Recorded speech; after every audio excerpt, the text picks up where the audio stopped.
and welcome to Let's Talk Sunday, where we talk about everything under the sun and nothing is off limits. Welcome to Let's Talk Sunday.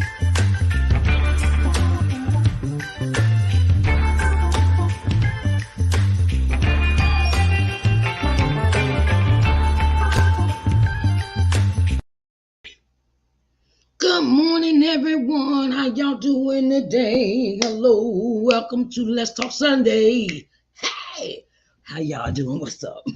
Sharice Johnson Moore here, and it is my honor and privilege and pleasure to come and spend time with you today. Okay? I know it's been a while. We ain't seen each other in a minute, and this is a new season. It is a new, it's a new season for everything, right? So I wanted to say thank you for coming in today for the new season. We starting off a new season. It's 2023, child. How you doing? Okay, and we must understand that when we have new seasons, we have new prospects, we have new concepts, we have new ways of thinking for ourselves, and it is a new season, and it is talking about Let's Talk Sunday. Okay, so I have been having this topic on my mind ever since last year, right? Since last year, okay. And I wanted to say it has been an eye opener for me, right? And it's made me, I say our topic for today is when people show you who they are, believe them. Okay, when people show you who they are, believe them. And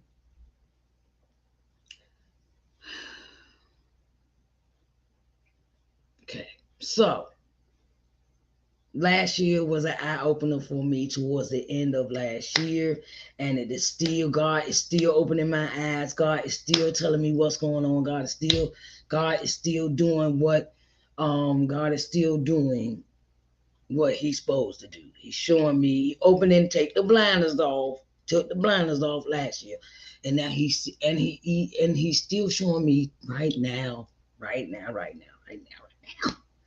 that when people show you who they are, believe them.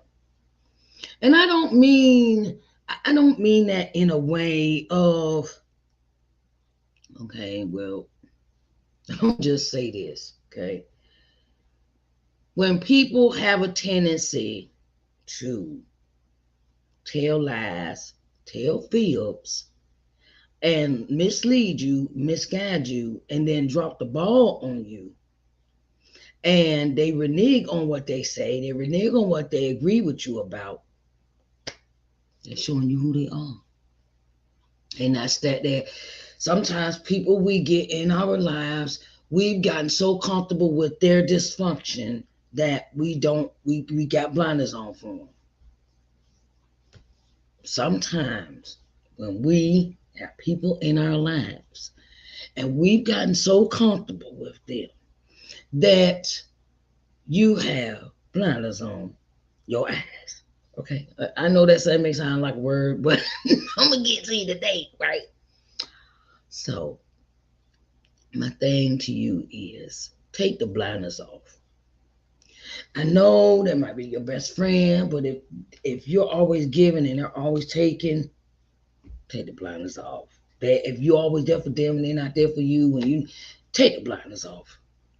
If it is a thing of a person likes to habitually lie to you and tell you what you think you want to hear, and you stand on that and you believe what they say, and then as soon as you get around them and it's something totally different, take the blinders off. Okay. Even people with depression and anxiety tell you who they are, right? And that was one, people that are hurting like to hurt other people, right? And they have not gotten over their pain because they're still stuck in the past of, well, you did this to me, you did that to me, you did this to me, you did that to me. And people that walk around with that mindset that don't have forgiveness, they're always gonna have this concept of thinking in the back of their head, oh, you did this to me, and they're not looking at some situations are uncontrollable. Okay, some situations are uncontrollable. It was forced upon you. It was okay, but that's a hurt person, right? People walk around with pain and they take it out on others. And sometimes people that are mentally unbalanced, mentally unstable, they have a tendency of showing that pain through the way they act, the drug addiction, the drinking, the over want to have a whole bunch of over have a want to, I gotta say it, over sexualizing everything, and some things that you look at is because of the pain that they're going through, and some of the things are they're holding on to years of trauma. They're holding on to years of trauma, and some people are just have that I'm gonna get back at you spirit, okay, or that they feel that someone owes them something, so this is how they act, and it reminded me, remind you know, ever since I've been shown these things in different people, I realized that I'm going. How can I say it? I had to take myself to therapy. I had to take myself to therapy because of the pain I was carrying around, and I had this I thought everybody owed me something attitude, um and I just was walking around with the pain. I was walking around with pain of being sexually abused as a child, man abandoned by my parents. You had to think about why did the pain. You had to think about why did the pain start and why do people do that? Why? Where does the pain start? Why did they do that? And sometimes you go and you seek therapy because sometimes your what you're thinking hurts you and it hurts others, and you sabotage yourself. And I kept sabotaging myself. I just kept sabotaging. Every time I get somewhere or do something, I find a way to mess it up, or or I would blame others for something that I know I had done, but I put it on them and made them scapegoat. Okay, you gotta watch out. Hey, I'm telling you, it's people. I've been revealed. Everything has been revealed to me in the last 6 months about folks that I thought were in my corner or I thought were very helpful for me, but I realized it is because of their pain, and they're taking their pain out on me. So I was learning, look, I don't have to, and you have to set yourself boundaries. Once you have, I'm gonna tell anybody this: go to therapy. Go to therapy. Go seek professional help for the stuff that you are taking out on other people, or you think that these people deserve that, to walk around with this pain and anger is causing you to lose people in your life because you don't know how to treat them. And seek professional help for what you're going through. Because your pain is the pain when you walking around with all this pain in your space, you're not productive. You're actually counterproductive because your pain has shut you down where you work when you get ready. Say you got a business, right? Say you got a business. And your thing is, okay, I do this, but you wait 2, 3 days messing around to get the order, and then and then you mess around, and then okay, you notice say like this, you know this order's due by Friday, but you wait till Thursday to do the order, and you know it's like 5 t-shirts or whatever, right? And you wait and you procrastinate, and then you be wondering, okay, why this person didn't return to you. But everything that you do in your life, when you take that pain and it turns into depression, it turns into anxiety, it turns into self-sabotage. When it does that, um it's time. Seek help. Seek help. Hey, I can't sit here and talk about nobody else. So I ain't gonna talk about myself. You be in a relationship for a period of time, and a person is nasty to you. They mouth spews out hate, and then they lie to you, and you accept their apology, but really they didn't mean it. But you keep going through the cycle with the same person, and you think they're gonna change, and they're not.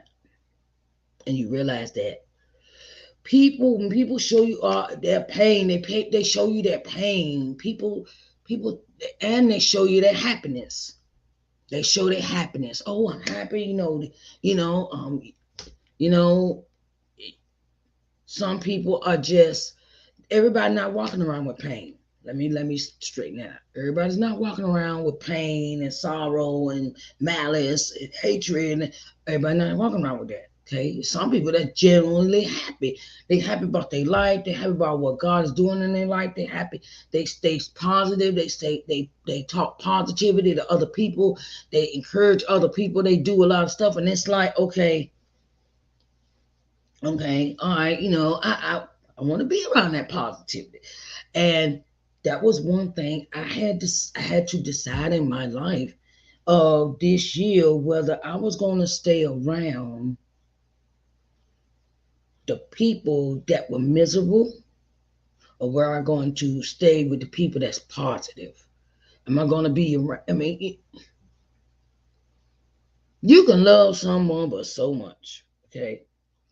And you can love them to the point where it's hurting you, right? And when a person comes around, what is their mindset? What is their headspace? What is their life like? Are they happy when they come in your presence? Or are they always pouting, mad, stomping around? I mean, like, really? I mean, can't be that bad, still living. And or is the spirit freely flowing, and really engulfed and being happy and loving themselves, and really being positive and trying to encourage others and always there for others and things like that? Or are they caught? Are they starting confusion and drama when they come into a room? When they come into a subject, is they this nothing? Okay, are they coming to, when they speak? Another thing, when they speak, do they speak positivity about others, or are they talking negative about others, gossiping? Are they saying, "Oh, did you know, Pastor such is having a festival, or they having some downtown, and you want to go to it, or what? Are they speaking positive, or are they speaking, well, you heard about what's name? They ain't all that. Da, da, da, da, da, da. It's like, really? Okay, then you have another perspective of, how do they feel about themselves? How do they feel about themselves? Everybody, I love me. I love me some me. I love me some me. And that was one thing I had to understand is, I was speaking about that on Morning Word and Worship this morning. Sometimes it's good to be by yourself, because it is so much negativity around you sometimes that it feel like you're drowning in it. And you feel like, I'm trying to get out this water. I'm swimming, and all this negative stuff, and all these negative people, and all these negative things, and all this, and then I feel like I'm drowning. And then you want to, wonder why. Okay, well, I want to go here, and I want to go here. I want to travel. I want to do this. What and now are they are there's nothing wrong with being alone. I spoke about that in morning word and worship this morning. And sometimes God puts you alone so you can have time to breathe. You can sit, enjoy yourself, enjoy your life, and you don't have to. Okay, and that's another thing. Boundaries. Please, there's a boundaries. Oh my goodness, boundaries. When it comes to your peace of mind, is your peace of mind, your peace of mind, important to you? Where you do not want to let anybody in your circle. I'm just asking because sometimes we get to that point where we like, I don't know, where you know, and sometimes I see why sometimes family members do not want certain people at their house because they don't want to deal with their drama or the negative conversation or the in my business or I gotta understand that. Well, I don't want that at my house. I need my peace of mind. I want my privacy. I want not to come in and find out what I'm doing and go tell everybody and all. I get it. Hey, boundaries. Sometimes it's good to have boundaries. Boundaries just to say, look, this is my space and I want it that way, and I don't want you coming here messing my space up. I don't want you messing up my aura, as they call it. And you know, and that is something that we have to look at when we have our lives. What we will endure, what we will put, what we want out of life. We have to put that out in life. What we want out of life, we have to put it out in life. I'm saying, if you want peace of mind, sometimes that might call be by yourself. You don't want to, you don't, and then it is a thing of how happy do you want to be in your life? Do you like? I mean, some people. I used to be on that "oh woe is me" concept, and every time I turn around, I had a story for somebody, and wanted to make them feel sorry for me and things like that. And I realized that that's not a way to live. I had to get out of that. And a lot of things that we do or we go through in our adult lives is brought on from our childhood. I mean, sometimes we go back to the little girl, the little 7-year-old girl, the 7-year-old person that was, that was little person. She may have gotten abused or physically, mentally, sexually, emotionally, or she may have been taught some things that were not uh, that were survival techniques, right? There were survival techniques. And sometimes we learn a lot of things from the people that we involve with that's in our lives. Like, I say it like this. When I was a child, it was always a bunch of people in my house. Always a bunch of people. Always a bunch of people. And they were drinking and they were smoking and things like that. And it wasn't like that until my my grandparents raised me. So I had a nice quiet life until we moved to Virginia. So and then we moved to where my dad lived at. And I was like, okay, how are we going? We got all these people in the house and all this. And it changed my whole perspective of the stuff I heard them say, the stuff I saw them do. It changed my whole perspective about people. And now I've gotten to a point where I don't want a lot of people around me. I like my quietness. I like my peace. I had to learn how, in that environment, I had to learn how to deal with my own self and how to quietness and enjoy the quietness and the stillness of your mind to work in the ways of God when it is there and it by itself. I had to learn how to. I had to learn that, and sometimes from my child we got all these people in our house and all this music and all this that commotion going on, a bunch of confusion, right? And then you realize in your peaceful time, you gotten so used to that commotion in your life, you don't know how to be by yourself. You don't know how to be by yourself. You don't know how to enjoy the peace of mind that you have because the environment you might have grown in. And sometimes we take that on to our adult lives, and that's why we go what we do. And sometimes it's good to sit and know thyself. Hey, like I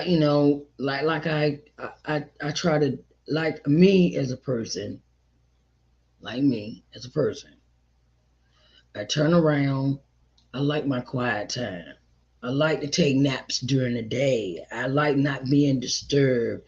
I can work on my crafts. I had to learn how to enjoy my peace of mind and my quiet time.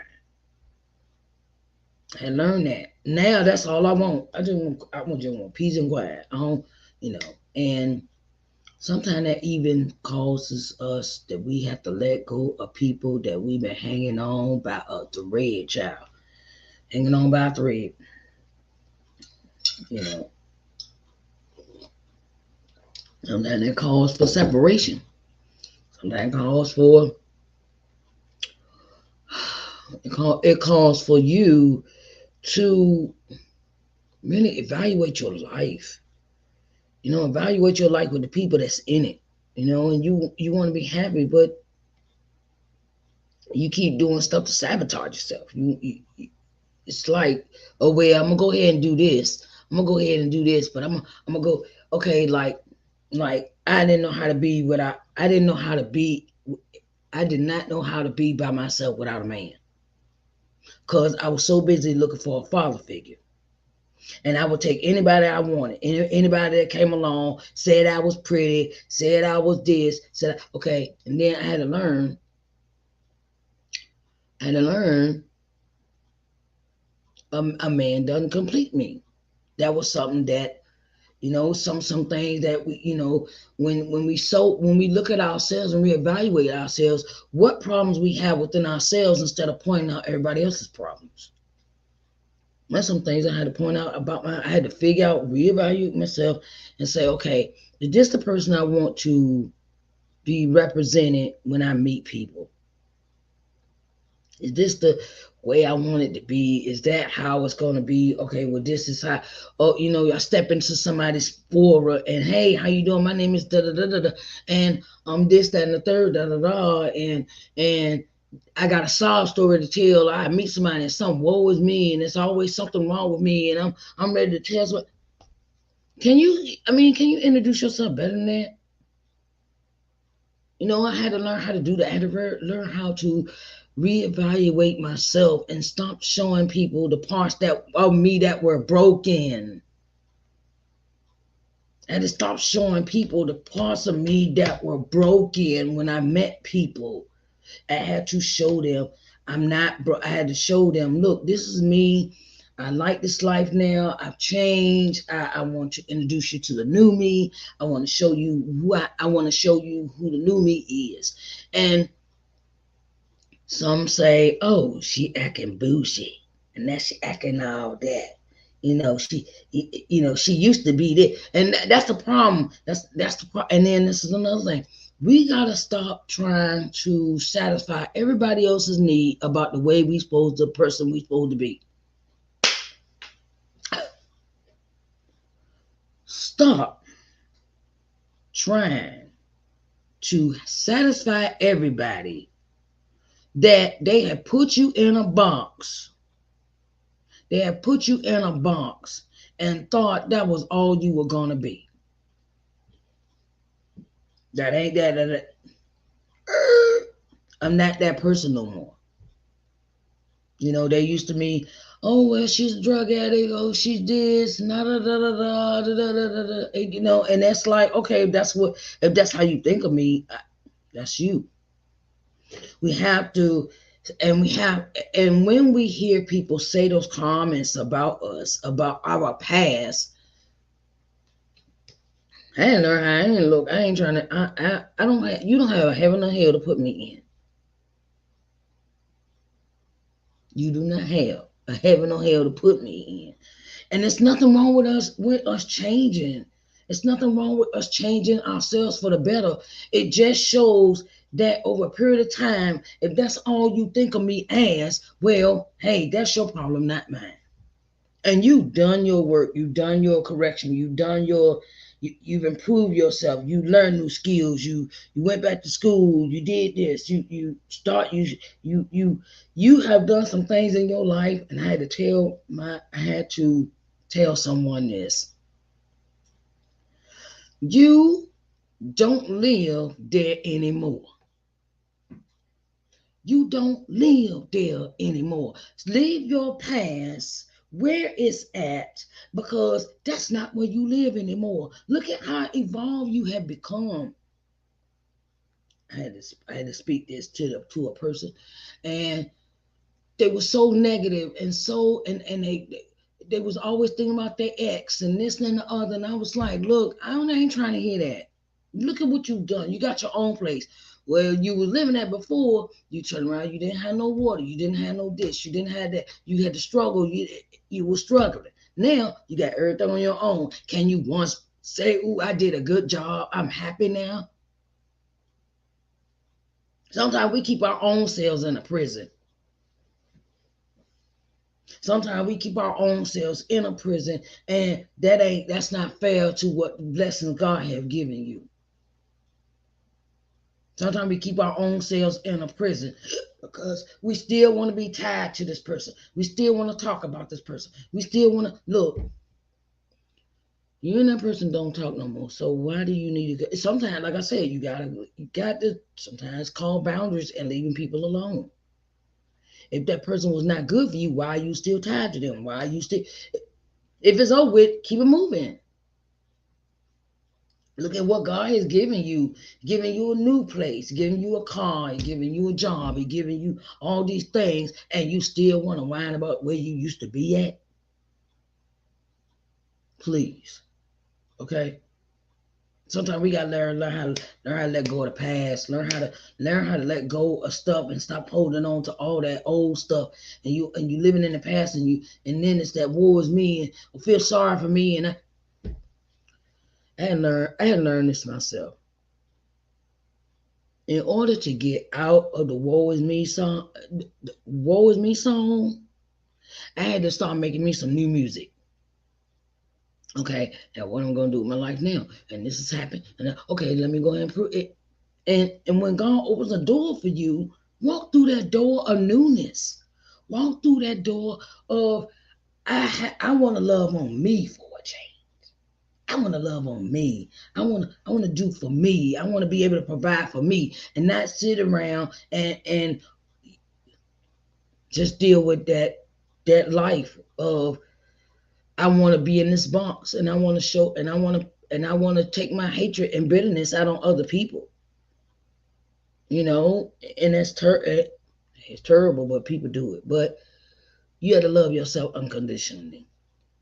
So what do you want to show the people? When people show you who they are, believe them. What do you want to show them? Not, I mean, it's not for them. Really, it's not for them. It's for you. You know, when you walk out and you like, okay, I can take this trip and I can go see my grandbaby, and I can go do this and I can do, and I'm not begging hand or foot. I'm not begging nobody. I can just get up and go. Because at one point in my life, I was like, well, I can't do this because of that. I used to have this concept. I had to think, I had things I thought about, I wanted to do with my life, and I never did them because I always found an excuse not to do them. Now it's like, you can't get me this idea. Okay, let me run with that.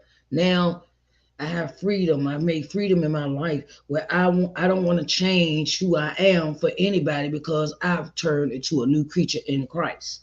I decided to reconnect with God. I decided to redo my life. I decided to reconnect with, do things different in my life where I don't leave this place leaving a bitter taste in people's mouth.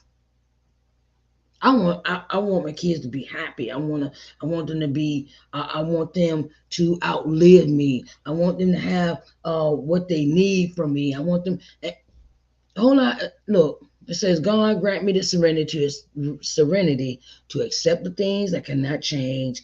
Give me the courage to change the things I can and the wisdom to know the difference. Okay?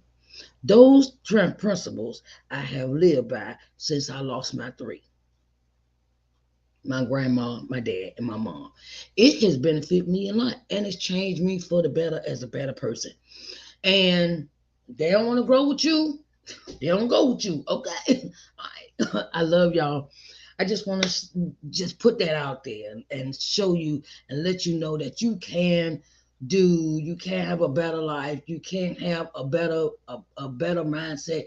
You can have a better time with yourself when you change you.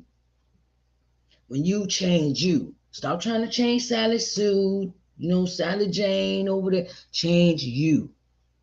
Change you. When people show you who they are, believe them. Okay. And like I said, if it don't if people don't want to change, you do the changing. And that's where the boundaries come in. And that's where we have to seek God's presence. We have to seek that. And sometimes we can't get so wrapped up into making everybody else happy. We can't do that. Sometimes God got not sometimes all the time. God has to come first. Because He gives us a heaven or hell. He gives us the heaven or hell to put us in. All right. Be happy, people. Be happy. Be prosperous. Be glad. Be joyful. Be triumphant. And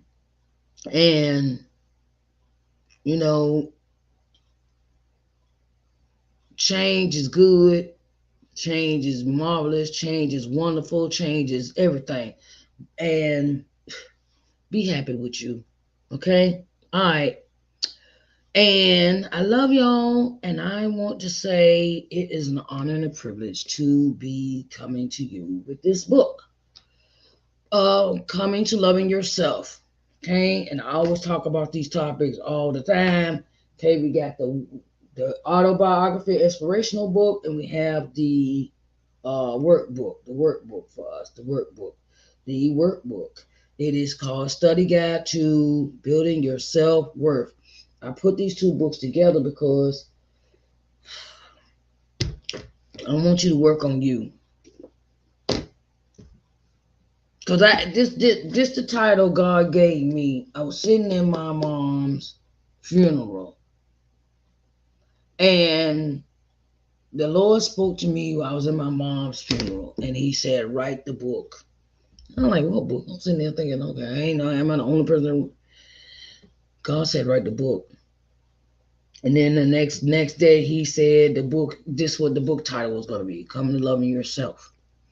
And I share with you my life. I share with you the struggles. I share with you all the things that held me back before I wrote this book. I wrote the book in 2007. The book was released in 2017. I wrote the book right after I came back from my mother's funeral. Right the next day. So I sat down and started writing this book. And that book helped me let go of a lot of pain, a lot of stuff I was holding on to, and bogged down and felt like I was drowning. So what I talk about when I come to you and I speak from self-experience. You can't love nobody else until you love yourself, right?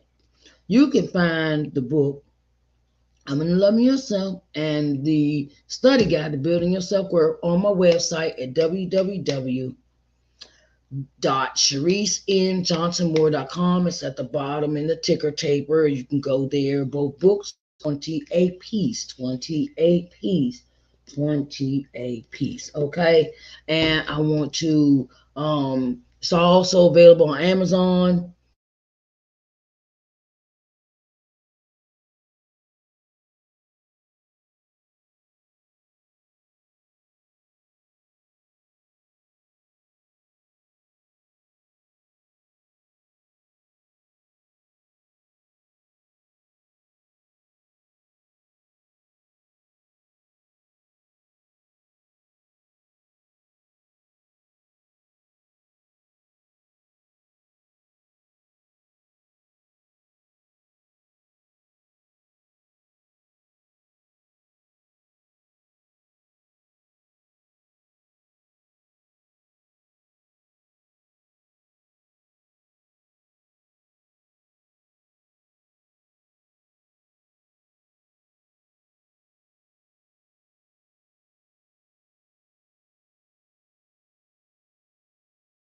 Hello and welcome to Let's Talk Sunday, where we talk about everything under the sun and nothing is off